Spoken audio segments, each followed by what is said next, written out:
Tuva, or Teva, officially the Tiva Republic, is a federal subject of Russia, a republic also defined in the Constitution of the Russian Federation as a state. The Tuva Republic lies at the geographical center of Asia in southern Siberia. The republic borders the Altai Republic, the Republic of Hakaz-Siyak-Irkutsk region, and the Republic of Buryatia in Russia and Mongolia to the south. The region is also claimed by the Taiwanese major political party Kuomintang as part of the Republic of China. There was a very interesting discovery there. First, a little bit of history. Immigrants from northern China appeared in Tuva during the era of the Great Migration of Peoples. This is evidenced by a new archaeological monument of this period discovered in the flooding zone of the Sayano-Shushinskaya hydroelectric power station by the Tuva Archaeological Expedition of the Institute of the History of Material Culture of the Russian Academy of Sciences.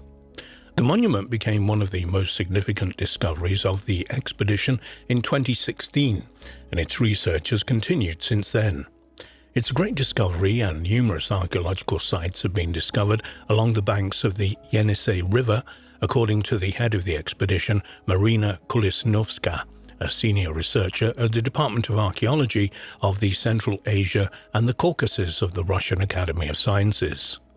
The most interesting is the Alatay burial ground, where 10 burials of the Huns were excavated, and nomadic people who lived in the steppes north of China in the 1st century BC to the 2nd century AD. This monument is a very important discovery, indicating that at the beginning of the era of the Great Migration of Peoples, a group of newcomers appeared in the territory of Tuva, apparently originating from northern China, and from this moment on, the formation of the Turkic ethnic groups began. Excavation in these areas began in 1965, during the construction of the Sayano-Shushinskaya hydroelectric power station. Thousands of cultural monuments were flooded, starting from the Paleolithic era, the Stone Age, and up to the late Middle Ages. So we do not know what other historical features are hidden from us, and those who follow the research about the Akutia cauldrons and the ancient aliens of Akutia know that the same situation took place in Akutia, where because of these artifacts at the site, such as the cauldrons, were flooded, and we know where they are, but they're covered by tons of water. An object was found in the Alatay burial ground in Tuva, which the archaeologists themselves dubbed or called a smartphone. It looks very much like a modern gadget. It's a flat rectangle decorated with turquoise, carnelian, and mother-of-pearls. Scientists believe that this is a belt buckle and believe that its age is more than 2,100 years, and much more. It's not known what this artifact was, but it was clearly created with the help of some technological tools, and pay attention to its smooth edges and the neat holes. Perhaps the nomads of the Huns simply found a certain product left over from more ancient civilizations that existed in the territory of Siberia. This stylish accessory has already been jokingly dubbed the ancient iPhone, and its owner was named Natasha. Details of the archaeological discovery were given in a scientific article by Marina Kulisnovskaya and Pablo Lios, employees of the Institute of the History of Material Culture of the Russian Academy of Sciences, as follows from the material. The discovery was made back in 2016, but a detailed description of the artifacts found has become available to the general public very recently. The necropolis in Tuva was erected by representatives of the ancient nomadic people of Xiunan, who inhabited the steppes to the north of China from the 3rd century BC to the 2nd century AD. We're given a different period now and a different name. It was to protect against their aids that the Chinese Emperor Qin Shi Huangdi ordered the construction of fortifications known today as the Great Wall of China.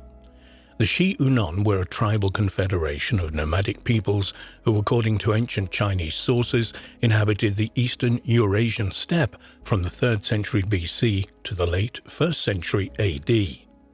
Chinese sources report that Modo Chanyu, the supreme leader, after 209 BC, founded the Xiunan Empire. The identity of the ethnic core of Xiunan has been the subject of different hypotheses because only a few words Mainly titles and personal names were preserved in the Chinese sources. The name Xiunan may be the same as the Huns, although this is disputed by some scientists. The Han state was at war with China throughout its short history, eventually disintegrating as a result of this conflict as well as internal strife. The area of settlement of the warlike nomads covered, among other things, the lands of modern Russia. About 110 graves were discovered by archaeologists on the island that temporarily comes out from the water when the waters become low. They were incredibly lucky to find the graves of rich nomads who were not affected by any actions of ancient tomb robbers, according to Kila Novatskaya. Scientists were able to determine the approximate age of the burial of Natasha thanks to some Chinese coins that once decorated the belt of the woman. They were minted 2,137 years ago, a massive black rectangular object similar to the iPhone, which turned out to be a buckle for this belt. According to archaeologists, the excavation of the graves at Alatay Necropolis will continue, and only after all the studies are completed, specialists will be able to give an accurate description of people's lives and their social differences in ancient society. One question does not give scientists any rest at the moment. If man's burials are based on the accompanying object, they would suggest they were quite poor, but for some reason, women are noticeably richer. So in the graves of men, they usually did not put other things except for ceramic vessels, iron knives and other everyday objects.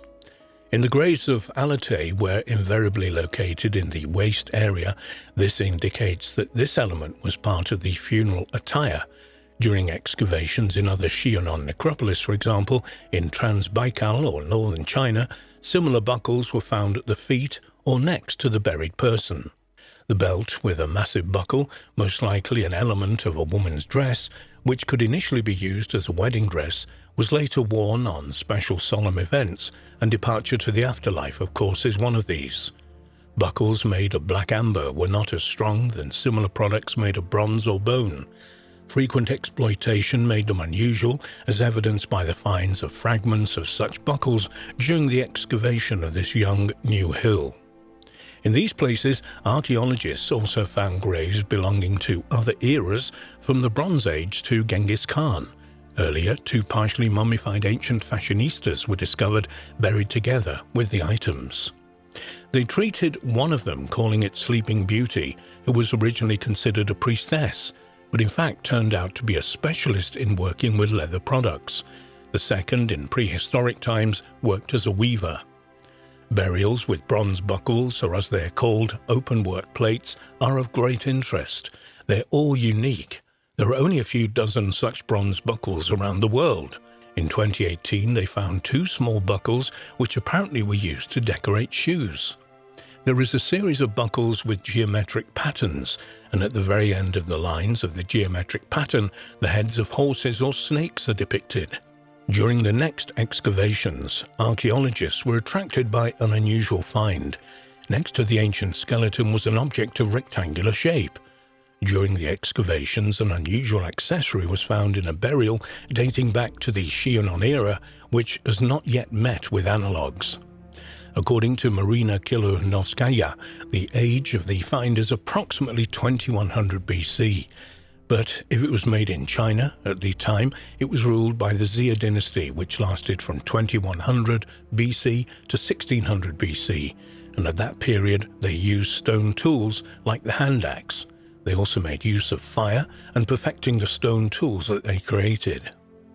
Archaeology was improved during the Xia period, and pasturing was started along with irrigation technology that was greatly improved.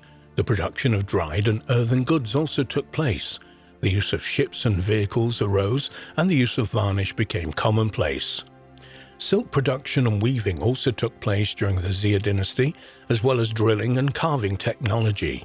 But the most recognizable innovation during this period was the creation of the calendar, based on two different patterns.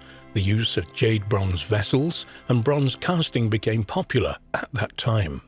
If this dates back to 2137 BC, then we need to remember this was a day of a memorable celestial event when the official Chinese records reported that the sun and the moon could not live peacefully together in the sky.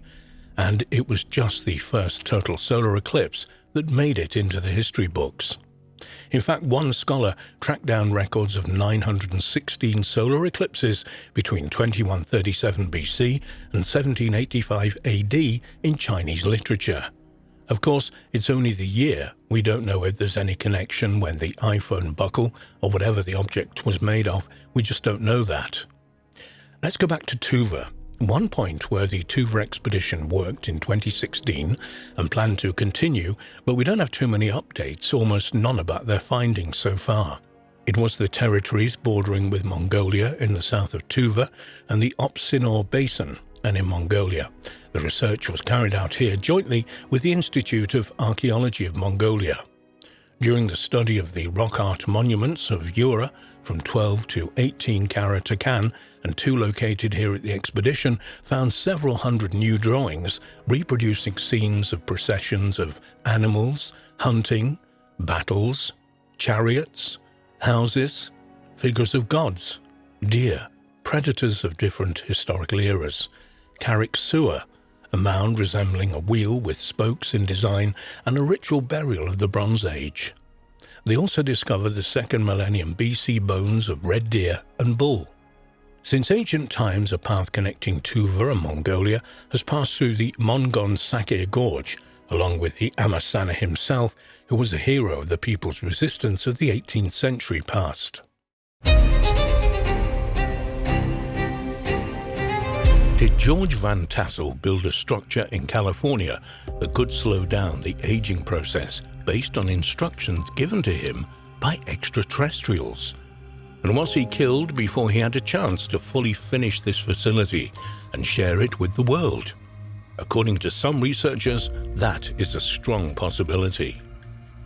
Although he spent the vast majority of his life in California, George Van Tassel was born in Jefferson, Ohio, where he spent the first 2 decades of his life.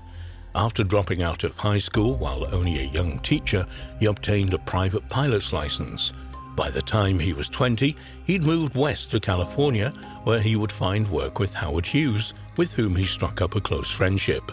There is little doubt that for all his skill and intelligence, Van Tassel was an eccentric, and very much had a spiritual side to him. It was during his early years in California when he met another eccentric person, Franz Kritzer. Kritzer was an entrepreneur of sorts who had developed a mining operation at Giant Rock in Landers, and also converted nearby land into a private airstrip. In fact, Kritzer lived in several rooms he had carved himself underneath Giant Rock near the mines. It was here where Van Tassel began spending an increasing amount of time, undoubtedly learning whatever he could from Kritzer. In 1942, however, with the United States having recently encountered the Second World War, Kritzer received orders from local authorities to register himself as available for the military draft. Rumors had been circulating for some time, most likely incorrectly, that Kritzer was a German spy. And when law enforcement arrived to give him a friendly ride to the draft office, the culmination of that meeting did little to quash such talk. Kritzer emerged from his settlement under Giant Rock with dynamite around his neck and a wire in each hand. He stated that he wasn't going to the draft, and with that, he touched the wires together and blew himself up, killing himself instantly. At least that is the official version. Reports would circulate afterwards that the explosion was the result of an FBI raid that had not gone according to plan, and that a tear gas canister had ignited dynamite stored near the entrance where Kritzer was standing. Whatever the truth of the matter, a short time after his friend's death, Van Tassel bought the land once owned by Kritzer, and after building a small house near Giant Rock, moved his family to their new home. Van Tassel, though, would spend considerable time in the hollowed-out room under Giant Rock. Then in 1953, Van Tassel's life changed forever.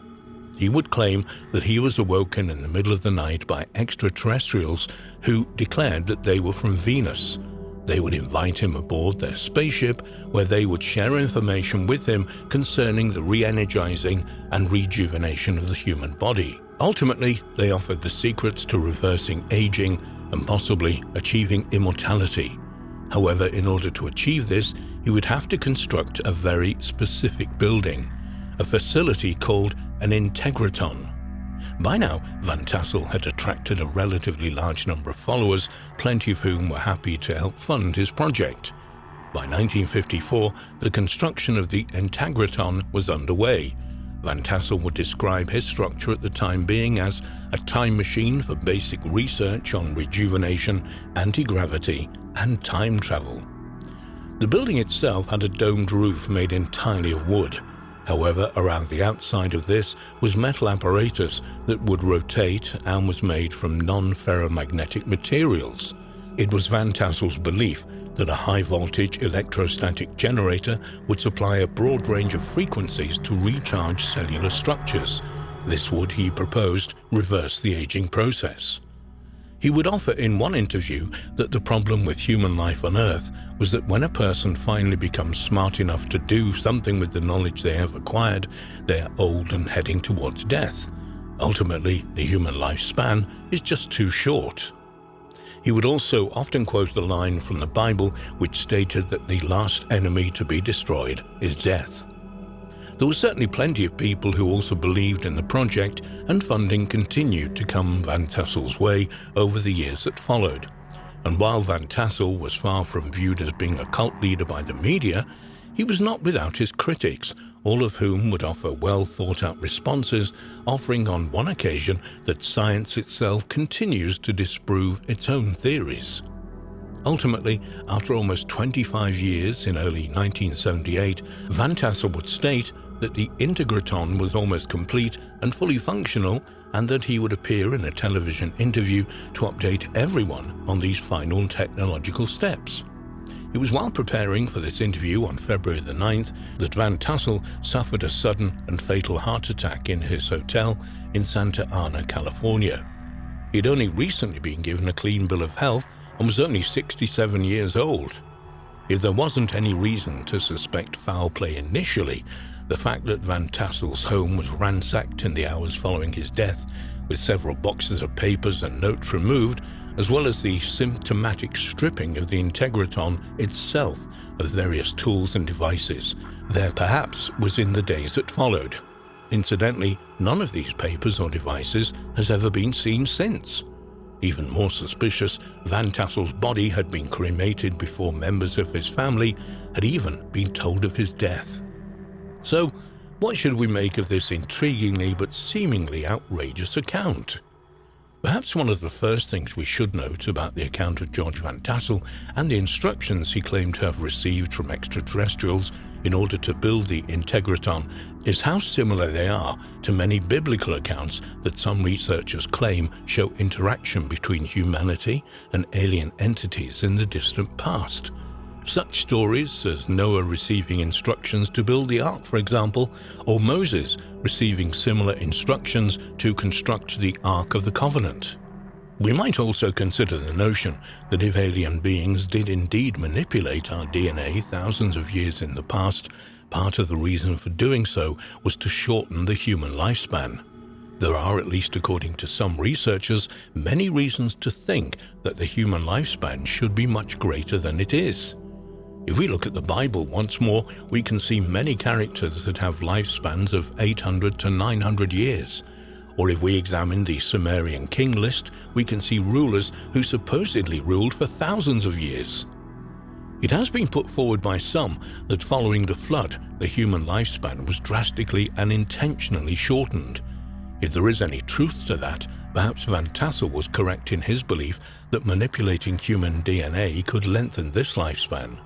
We should note that, despite it being decisively stripped back of Van Tassel's original concept and design, those who have entered the facility in the years since his death claim that they have felt a definite positive change within their bodies.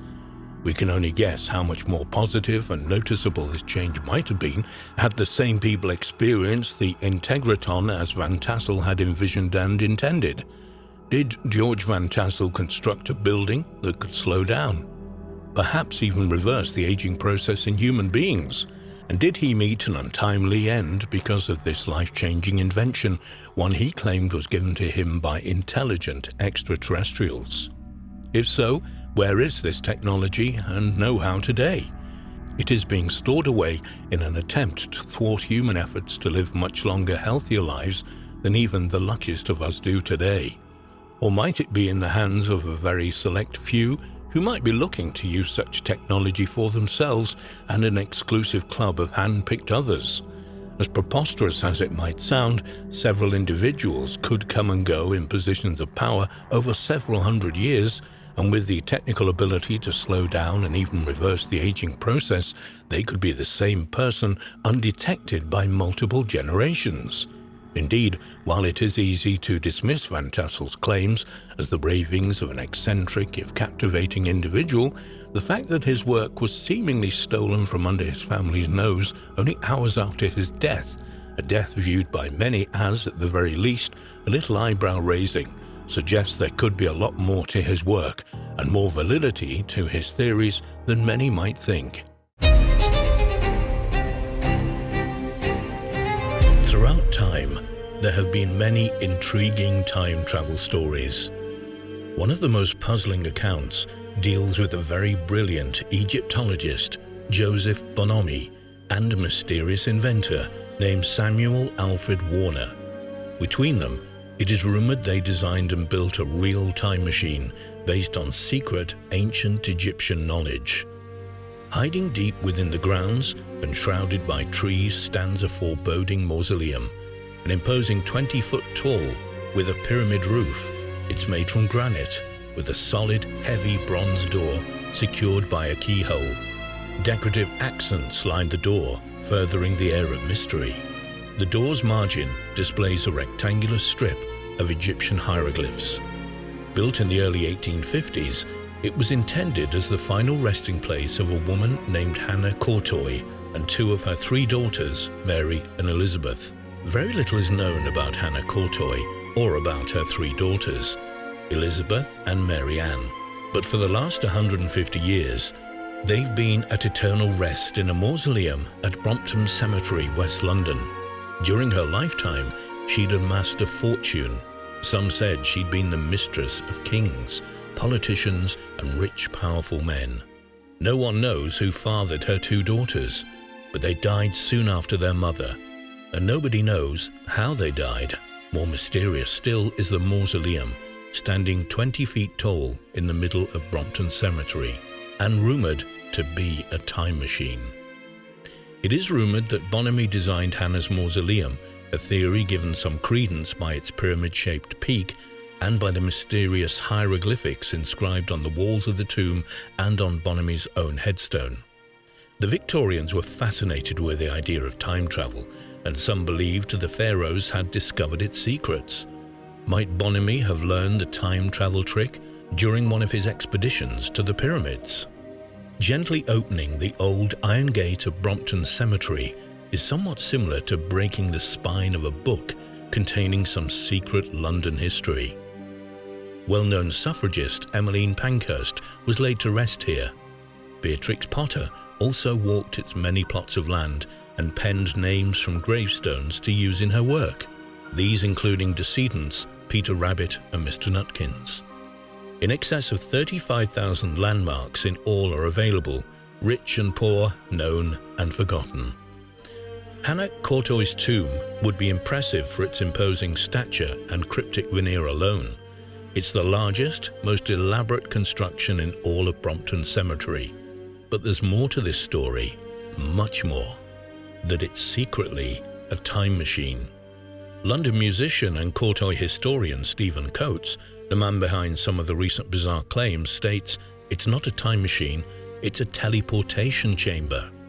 In order to try and interpret the bizarre urban legend that's been constructed around Courtoy's tomb, it helps to understand the complex and secretive life of the woman who ordered its construction. Born around 1784, Hannah Peters fled an abusive father at a young age and found work as a housekeeper and as a tavern employee. In 1800, a friend introduced her to John Courtoy, a 70-year-old former wig maker in poor health who had made a fortune in the early banking business. Peters was shortly in his employ as a housekeeper. Within the year, she had given birth to the first of three daughters. She claimed they were indeed Courtois despite his age, although some suspected and made it known they believed that the friend who made the introduction, Francis Grosso, might have been the real father. John Courtois' illness is also ill-defined in historical accounts.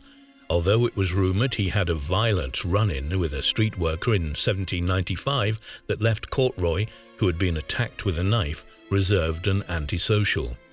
He fell in love with a young Hannah, who took his name and had considerable influence over many of his decisions. Courtois' 1810 will, which initially left most of his fortune to an ex-wife named Mera and their 5 children, was changed in 1814, so Hannah received the majority of his wealth. Like many Victorians of the time, Hannah was intrigued by Egyptian iconography, particularly hieroglyphics. She believed the Egyptians had a deep understanding of astrology and of their place in the universe, and she invited Egyptologist Joseph Bonamy over to her home for regular visits. Bonamy and Hannah would spend hours discussing Egyptian lore, with Hannah hoping to one day fund Bonamy's expeditions to Egypt so he could further their studies. When Hannah passed away in 1849, she was laid to rest in an expensive, elaborately designed mausoleum in Brompton that paid tribute to her interests. Bonamy arranged for the tomb to feature Egyptian characters and a pyramidal top. Later, Mary and Elizabeth, who never married for fear of losing their wealth to untrustworthy men, joined her. Susanna, her 3rd daughter who married, was buried elsewhere. When Bonamy died in 1878, he arranged for a depiction of Courtois' tomb to appear on his own modest headstone. Whether Bonamy intended it or not, an illustration of Anubis, the Egyptian god of the dead, appears to be looking in the direction of his friend's final resting place. Things appeared to be normal at Brompton for the next 100 years or so. Then, around 1980, the key to the tomb was lost following a visit by Hannah's relatives, and that's when things took a turn for the weird. It was reporter Helen Smith who unsuspectingly wrote an article in 1998. That article may have been the first mainstream story to raise the theory that Courtois' tomb might actually be a time machine. She described the monument as a strange, imposing structure containing 3 spinsters, about whom almost nothing is known, and cited an unheralded author named Howard Webster as perpetrator of the story. Webster claimed his research had excavated a connection between Bonamy and Samuel Alfred Warner, a maverick Victorian genius and fraudster said to have attempted to interest the British Armed Forces in several advanced weapons, too advanced, in fact, to actually exist. Webster thought that Warner's inventive genius may have led him to team up with Bonamy, who supposedly had knowledge of the Egyptian theories of time travel. Together, the two persuaded the wealthy, trusting Hannah to finance their secret project, with Bonamy providing ancient wisdom and Warner adding his breakthrough scientific resources. By strategically placing their device in a cemetery, Warner could guarantee the structure was unlikely to be disturbed over decades or centuries, allowing him to return to London after travelling through time again and again. The fact that the key was missing was pivotal to Webster's tale. Since it had been lost and no one had opened the mausoleum for years, could it be perhaps that Warner was busying himself in a manner similar to an occupant of the TARDIS, travelling from era to era, while Hannah and her family were either entombed or buried someplace else entirely? Webster also claimed that the blueprints for the tomb were missing, which was very unusual for monuments in Brompton. The story slowly gathered momentum over the years. In 2003, an album cover by musician Drew Mulholland illustrated Hannah's tomb and its mysterious construction. This too helped pique the public's interest. In 2011, Coates, a musician with a band named The Real Tuesday Weld, read about Hannah's alleged time machine and became intrigued. He wrote an article on his blog postulating that the Courtois tomb was not a means of time travel, but that Warner had the technology to teleport torpedoes, and that he later adopted the framework to develop a series of teleportation chambers in and around the Magnificent Seven, a group of London's historic private cemeteries. It was a way to move around the city, Coates says. Warner and Bonamy worked together on an ancient Egyptian occult theory and science. I posted that on my blog and it started to take on a life of its own, he said. Coates' premise is a proper study in how an urban legend can proliferate. With the key still missing, it was impossible to disprove the teleportation idea with any real precision, and the mythology allowed for a great deal of speculation. Why did the tomb take 4 years to complete following Hannah's death, which meant she didn't actually enter it until 1853? Was Hannah fooled by the two to fund what she believed would be a time machine? It can be difficult to corner Coates for a precise answer on whether he believes his fanciful hypothesis about the resting place of Hannah Courtoy. When initially contacted by the Floss Online magazine for an interview, he agreed while mentioning that he came up with the whole teleportation system idea as the background to a short story. In conversation, he presents the teleportation springboard as a way for people to make up their own mind about what the tomb might contain. A breath or two later, he expresses doubt that Hannah's daughters might still be entombed there, before wondering whether the mausoleum might be home to a secret subterranean chamber. It's all alternative theory based on historical fact, he says. Opening it may not establish it's not a time machine, Coates hedges. It may just deepen the mystery. For many, the tomb is a slab of rock. The real magic is in their minds.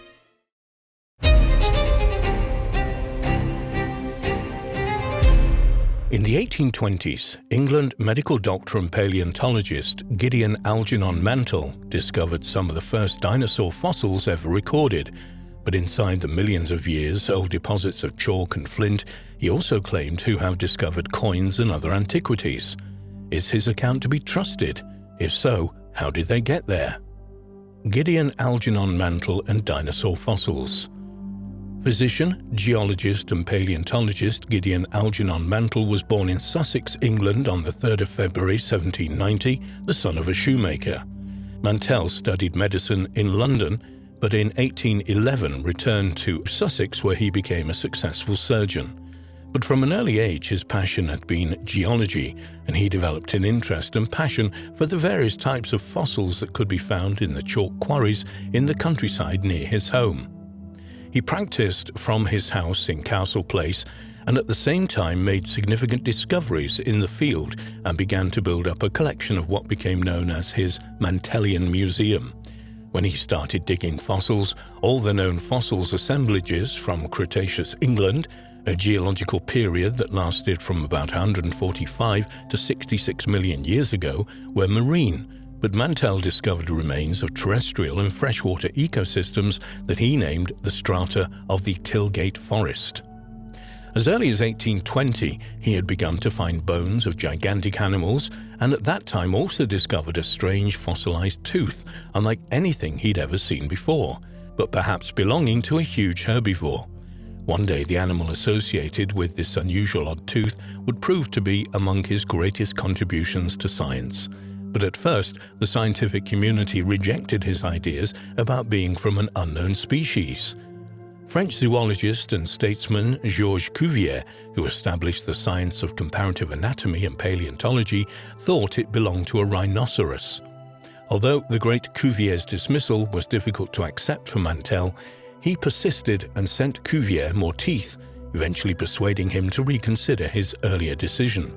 Cuvier wrote Mantle a letter confirming his support of his idea, which Mantle proudly presented at the Geological Society's next meetings. In the words of Mantell's biographer, Dennis Dean, "What a pleasure it must have been for him to confront his former critics who, more than 2 years earlier, had sneered at his epoch-making fossils, and, rather openly, at himself, the non-university son of an unlettered shoemaker." Now all that was changed, for Gideon had done more than win Cuvier's sanction or approval. Almost single-handedly, and despite the virtual unanimous disapproval of his most esteemed colleagues, he had persuaded the French authority to change his mind, yet so graciously that Cuvier had willingly recanted in public.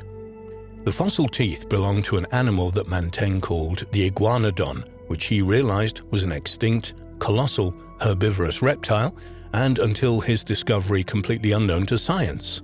However, it was not until 1842 that it was first recognized as a new type of animal, a dinosaur. It was reconstructed in a life-size model together with models of other dinosaurs in the grounds of the Crystal Palace in South London in 1854. The Crystal Palace was a cast iron and plate glass structure originally built in Hyde Park, London, to house the Great Exhibition of 1851.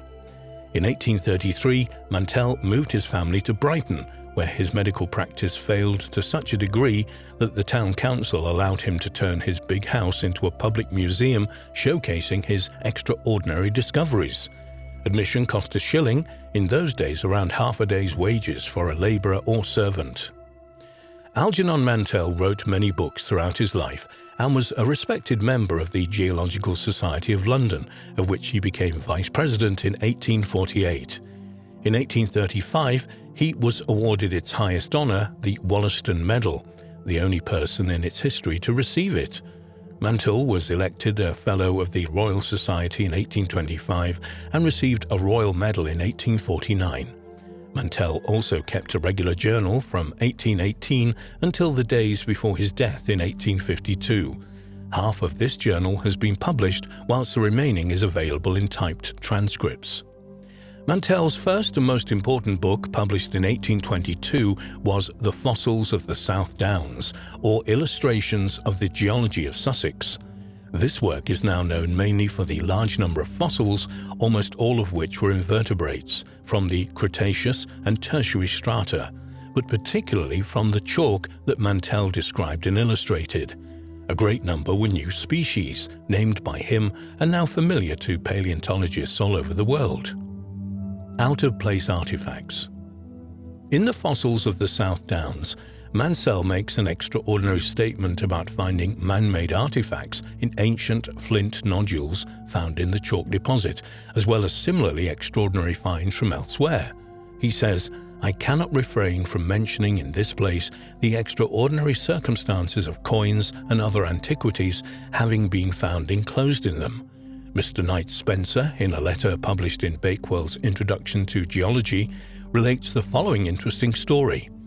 In 1791, 200 yards north of the ramparts of Hamburg, in a sandy soil, M. Leisky of the city picked up a flint and, knocking it against another, broke it in two. In the center of the fracture, he observed an ancient brass pin, and on picking up the other half, he found the corresponding mold of the pin so laid bare. Mantell goes on to quote another example of the discovery of man-made objects where they should not have been, this time taken from an issue of the Gentleman's Magazine from the 1700s, where mention was made of an ancient brass key having been found in a block of chalk at Guildford in Surrey. What can possibly be the explanation for these extraordinary finds? The presence of such coins and other man-made artifacts embedded in what appear to be rock laid down millions of years ago has suggested to some people that there's a problem with the way in which archaeological dating is carried out. The subject of artifacts found in contexts that are way out of sync with the accepted chronology of human history, known as out-of-place artifacts, has always been a controversial one. Some researchers insist that at various times in prehistory we have reached a high level of civilization, only for it to be subsequently destroyed without a trace by natural or man-made catastrophes. These out-of-place artifacts are apparently the evidence for advanced civilizations existing in remote antiquity. However, all is not as it seems, at least with Mantell's examples. As regards his own finds inside the flint nodules, he adds in his book that it may be considered as decisive of the comparatively recent formation of flint in certain situations. Of the find mentioned in the Gentleman's Magazine, he says that inquiries into the account proved it to be too apocryphal to be worthy of credit. Mantell returns to the subject of such apparently out-of-place artifacts in an article entitled On the Remains of Man and Works of Art Embedded in Rocks and Strata, published in the Archaeological Journal, Volume 7 in 1850. In this work, he states a number of examples of ancient man-made objects being encased in rock, and says that they could all be explained by natural geological processes. In one example, which he quotes, he says, "During my early attempts to investigate the geological structure of the southeast of England, I one day received a note from a South Down farmer informing me of the discovery of a large iron nail in the centre of a flint which he had accidentally broken.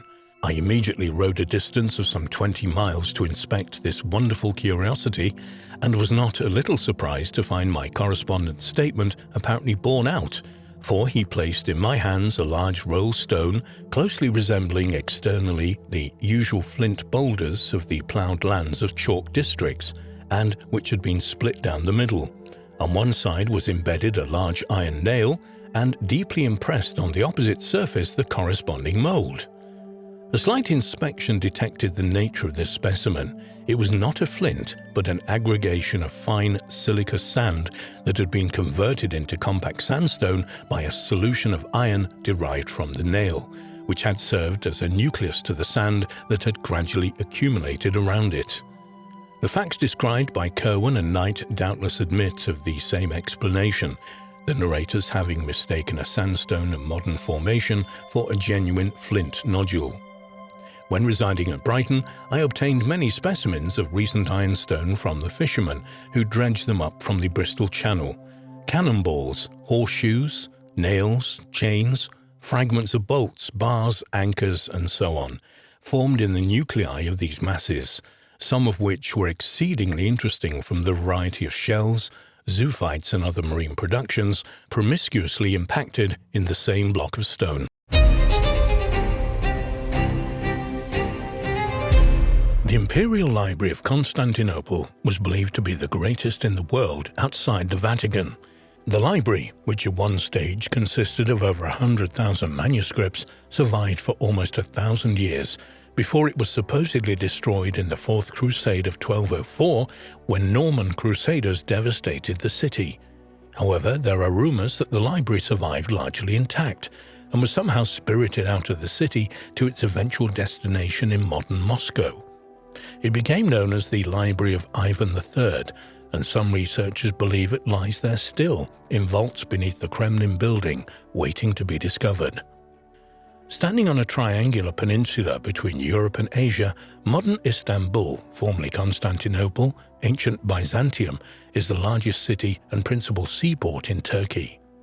The city's original name, Byzantium, possibly derives from that of Byzas, as leader of the Greeks from the city of Megara, west of Athens, who, according to legend, captured the peninsula from pastoral Thracian tribes and constructed the town around 657 BC. In 196 AD, the Roman Emperor Septimius Severus burned the town for opposing him in a civil war, afterwards rebuilding it and naming it Augusta Antonina in honor of his son. Later, Emperor Constantine wanted to build a new capital of the Roman Empire on the site of ancient Troy, but changed his mind and located his new city at the site of Old Byzantium, claiming in 330 AD that it was a new Rome, Nova Roma. Soon afterwards, however, it was renamed Constantinople after the emperor. The great city would be Christian but governed by Roman law and adopt Greek as its primary language. Due to its unique geographic location spanning Europe and Asia, it would soon become a melting pot of peoples and cultures. In 337 AD, Constantine died, leaving the empire in confusion and the question of his successor up in the air. Finally, his son Constantius II defeated his brothers and all other challengers to become the Roman Empire's sole emperor. Constantius II expanded the governmental bureaucracy, adding quaestors, praetors, and even tribunes. According to most historians, he is credited with building the first of three Hagia Sophias, the Church of Holy Wisdom, in 360 AD. The great church was later destroyed by fire in 404 AD, after which it was rebuilt by Theodosius II.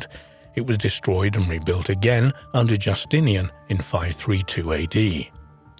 Constantinople was the heart and capital of what became known as the Byzantine Empire, the eastern half of the Roman Empire. The empire survived for 1,000 years after the western half, centered in Rome, had crumbled into various feudal kingdoms, only to fall to Ottoman Turkish attacks in 1453. About 357 AD, Constantius II, concerned about the deterioration of a large collection of early texts written on papyrus rolls, began the formation of what was to become the Imperial Library of Constantinople. He ordered manuscripts, including the Judeo-Christian scriptures copied from papyrus, onto the more permanent medium of parchment or vellum. The person in charge of the library under Constantius II is believed to have been a man named Themestius, who supervised a team of scribes and librarians who copied the texts on papyrus rolls onto parchment or papyrus codices. It is believed by some researchers that this library preserves some of the texts that survived the burning of the Library of Alexandria, though the historical accounts of the various periods of destruction at Alexandrian are not clear on this. The 12th century epitomist Johann Zonaras Relays was quoted as stating that in 475, when the Imperial Library of Constantinople was damaged by fire, contained 120,000 volumes, which suggests that the library grew steadily during the 1st century after its founding. In fact, the majority of Greek classics which exist today are known through Byzantine copies originating from the Imperial Library of Constantinople. The Theodosian Code informs us that in 372, the Emperor Valens ordered the employment of 7 copyists, 4 for Greek and 3 for Latin texts, and some assistants to maintain and repair the books at the Imperial Library. Thus we know that the library housed both Greek and Latin texts, but not necessarily in separate libraries, as was the practice in Rome. It is known that the library was burnt in the year 473, though ancient sources reported that Constantius II, Themestius, and the scribes working at the library managed to save and recopy many works before they were completely lost to the fire. Some historians believe that part of the collection housed in the library was later obtained by Emperor Charlemagne in the 8th century, though there is no solid evidence to support this. What is beyond doubt is that the Imperial Library is known to have been at least partially destroyed in the Fourth Crusade in 1204, when Norman Crusaders sacked Constantinople, almost completely destroying the city. The Imperial Library was set on fire, probably destroying much of its collections. It is believed that Crusaders may have sold some rare Byzantine manuscripts to Italian buyers. At Constantinople, shortly before the city fell to the Ottoman Turks in 1453, we get a glimpse of what may have been the last remaining part of a great library there from a Spanish visitor to the city who saw a reading room in the imperial palace. At the entrance to the palace, beneath certain chambers, is an open loggia of marble with stone benches around it and stones like tables raised on low pillars in front of them, placed end to end. Here are many books and ancient writings and histories, and on one side are gaming boards. The palace that this visitor saw has disappeared, and we don't know if it was part of the Great Library at Constantinople or in a private collection. Zoe Paleologina, who later changed her name to Sophia around 1449, the 7th of April 1503, was a Byzantine princess who became Grand Princess of Moscow as the second wife of Grand Prince Ivan III. Known as Sophia of Byzantium, she was the niece of the last 2 Byzantine emperors, and her marriage was proposed by Pope Paul II in 1469, either in the hope of strengthening the influence of the Catholic Church in Russia or of unifying the Orthodox and Catholic Church. Some researchers believe that when Sophia and her entourage left Constantinople and travelled to Moscow, she carried with her as her dowry some of the treasures of Byzantine, among which were the remains of the Imperial Library. The Vatican and many other wealthy inhabitants of Rome apparently offered to purchase the whole collection, but Ivan III, realizing its value, kept it. But worried about the power of Rome, Ivan had the manuscripts hidden away in a secret location. This location became known as the Vaults of Liberia. Liberia comes from the Latin word liber, meaning book. It is believed to have been located underneath Moscow, possibly in a large tunnel network beneath the Kremlin. The collection was subsequently expanded by Ivan IV the Terrible, who sent his men all over Europe to collect rare folios and manuscripts. After his death in 1584, the library seems to have disappeared without a trace. The earliest reference to the lost library comes from 1518, when scholar and translator Mikhail Tripolis, known as Maximus the Greek, was in Russia and came into contact with Moscow Grand Prince Vasily III, the son of Ivan III. In a meeting between Mikhail and Vasily, it is said that countless multitudes of Greek books were shown to Mikhail by Vasily III. The rest of history, apart from a few lines in European chronicles from the 16th to the 18th centuries, is mostly silent on the subject. However, in the 19th century, an Estonian historian named Christopher von Dabilov claimed to have seen a list of folios from the missing collection, though he never provided proof of this. But the majority of scholars believe that the library of Ivan IV is nothing more than a legend. Even if the library of Ivan the Terrible had existed, it would probably have been destroyed by now, perhaps in one of 3 fires which ravaged Moscow during the 16th and 17th centuries. There are, of course, some researchers who believe that the Kremlin is hiding the existence of the library. Indeed, every few years, believers, apparently acting on leaked secret information, undertake clandestine excavations in the Russian capital in the hope of chancing upon the long-lost library of Ivan IV.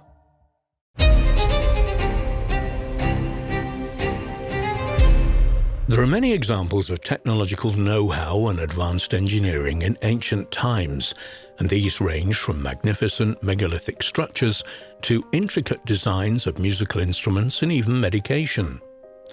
There is perhaps no better place to start when looking at technological achievements of the ancient world than the pyramids of Giza, not least as we still have no real idea just how these massive structures were built, or why. Even when experiments have gone ahead to try to explain these perplexing buildings, all have failed to provide a solid explanation. And as well they might, given that the pyramids are made up of millions of huge stone blocks, each weighing multiple tons. And what's more, the sheer precision with which these stones are being placed only makes their construction all the more mysterious. Whether the truth of just how the pyramids were constructed ever comes to light remains to be seen. For now, though, they remain a complete mystery. Across the Atlantic Ocean on the outskirts of Cusco in Peru lie Inca ruins, some of which are just as perplexing as the pyramids of Giza. In particular, a fort named Sacsayhuaman, which is made up of equally huge stones that weigh around 100 tons each. Furthermore, the precise nature with which these stones are being placed are equally as advanced as the stone placements at Giza. Even more remarkable is the fact that these stones appear to have been treated so they have a smooth, polished surface, something that could only realistically have been achieved in a huge kiln much larger than has ever been known to exist. Much like the pyramids of Giza, there have been many theories put forward to explain how the stones were positioned and treated. None have been able to show conclusively that they are correct, and the fort's construction remains unexplained. If we cross back over the ancient lands of Europe, there is the Antikythera mechanism, which was discovered off the coast of the Greek island of Antikythera in 1901. Upon examination, it appears clear that the device is some kind of advanced mechanical reproduction of the solar system. This device is said to date back to around 200 BC, leaving those who have investigated it completely at a loss as to how such a device was built almost 2,000 years previously.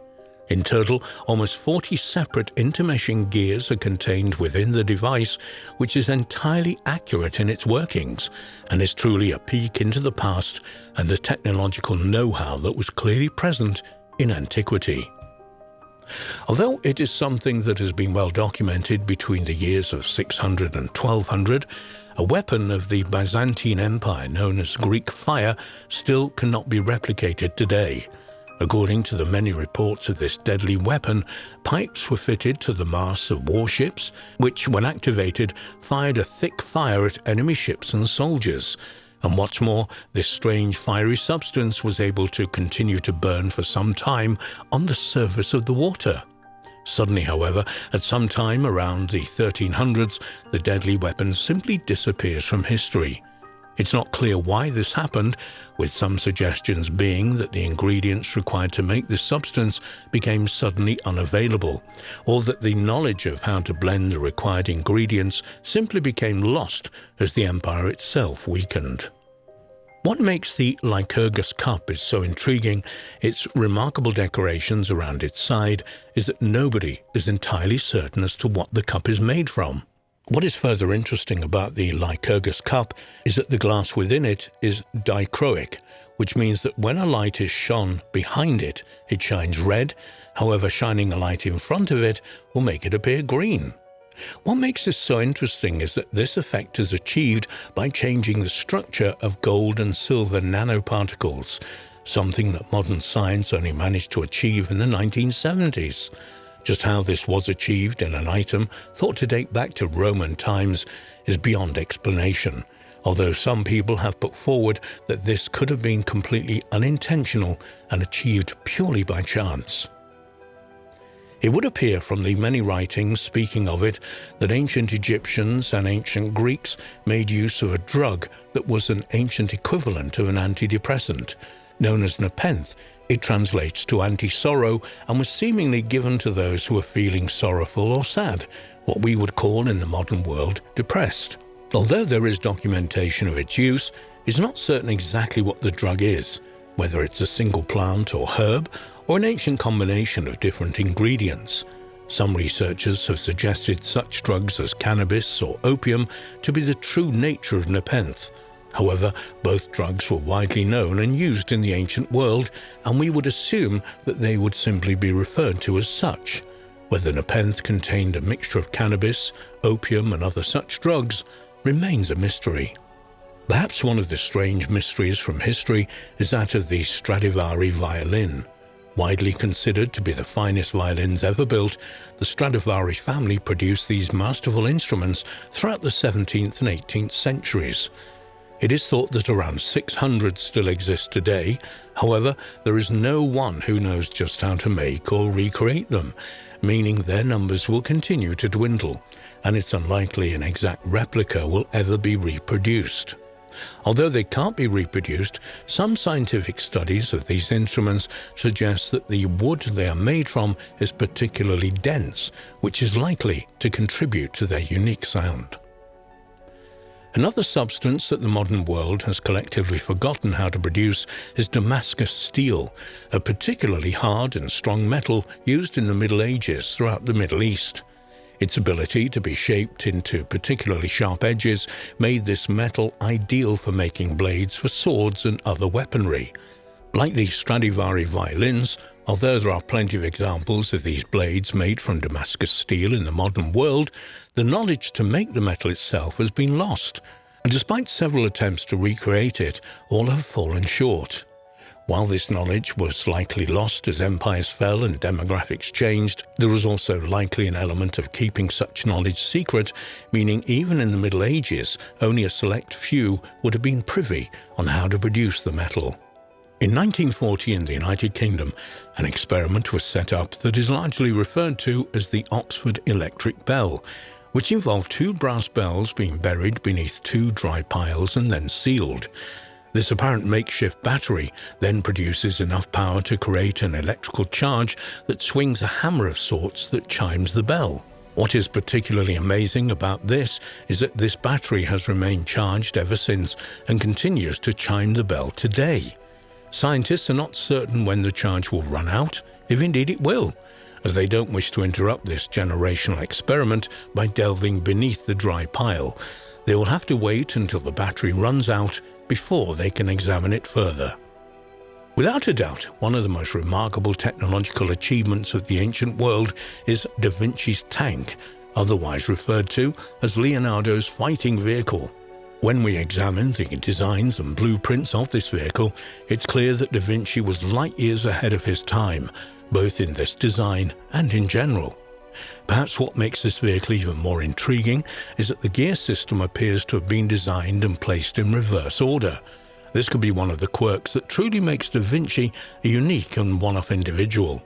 It could, though, particularly if we subscribe to such notions as being able to look into the future or even time travel to explain this advanced know-how of some kind of reverse engineering. Indeed, the ancient world remains a mysterious place indeed.